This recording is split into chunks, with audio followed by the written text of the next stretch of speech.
Family તો તમારું સ્વાગત છે પાછું ન્યૂ વિડીયોમાં. તો અત્યારે જો હું વીડામાં પાણી વીડામાં અત્યારે પાણી વાળું છું.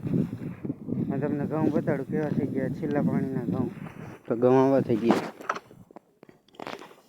ઘઉં આવા થઈ ગયા જોઈ લે કમ્પ્લીટ. એક ઉગાઈ ગયું, એક લીલું, એક ઉગાઈ ગયું. અને આમાં આવી રીતે ઘઉં થઈ જાય ને પછી છેલ્લું પાણી મૂકી દેવાનું. અને બીજું બતાવું તમને, બીજા ઘઉં રહ્યા ને ઓલી સાઈડ એ બતાવું તમને. હારે એ ઘઉંમાં કેવી રીતે કરવાનું. એ ઘઉં આની પેટ છે પણ તમને એનો થોડુંક ફરક બતાડીશ. પહેલાં આ ઘઉં સરખી રીતે દેખાડતા. આ ઘઉં આવા જ છે જો.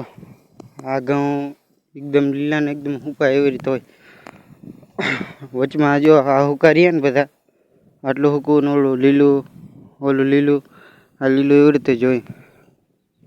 મારે નાકું પહોંચી ગયું. ના નથી એડાઈ જો અમારે અસલ થઈ ગયા. નાકું પહોંચવાની તૈયારી જ છે. નાકું બે નાખે છે, બે જ નાકા લે પી જાય. જો આ કેવા ઘઉં લીલા આટલા ઘઉં. નાકા બાકા વાળી લીધા ઈડામાં. હજુ નાકા બાકા વાળી લીધા. પાવડો પરી જઈને સીધો નાખ પેલા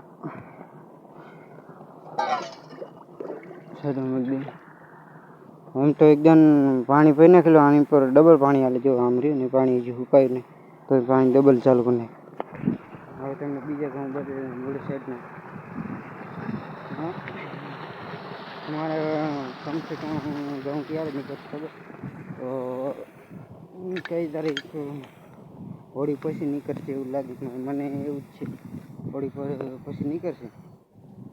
ઘઉં એવા થઈ ગયા કેમ કે છેલ્લું પાણી રહ્યું ને એટલે એવું જોઈએ. આજ 25 તારીખ છે.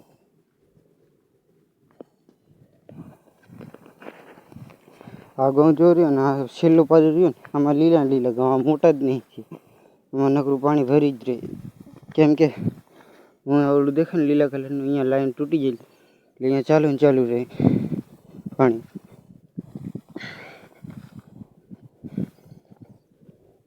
હા જો ઘઉં સુકાયા નહીં, બહુ વાર લાગશે. તાકે પોકી ગયું અને હમણાં આવા ઘઉં. હવે જો પાણી અમારે તલાવડીમાં લઈ જાઓ. બીજી આમ તલાવડી રહી ને અહીંયા લઈ જાઓ હાટું અર્થ કરીને જુગાડ કરેલો બાંધેલું છે. બાકી કરીને બાંધેલું છે. દેખાડો તમને હરખી રીતે.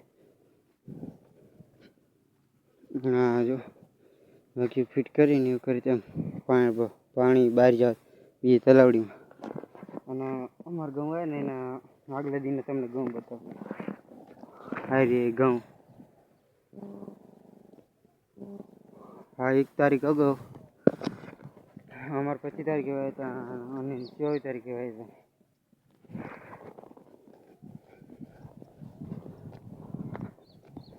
હા ઓલી રહી બહુ ઊભી રહી નહીં બહુ ઊભી અમારે ટાંકો જો આ હાઈ પડી ગયા.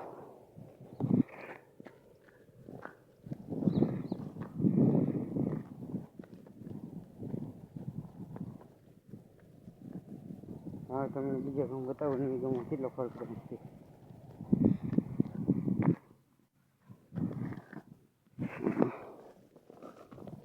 આ ઘઉં રહ્યા ને એમાં ફરક.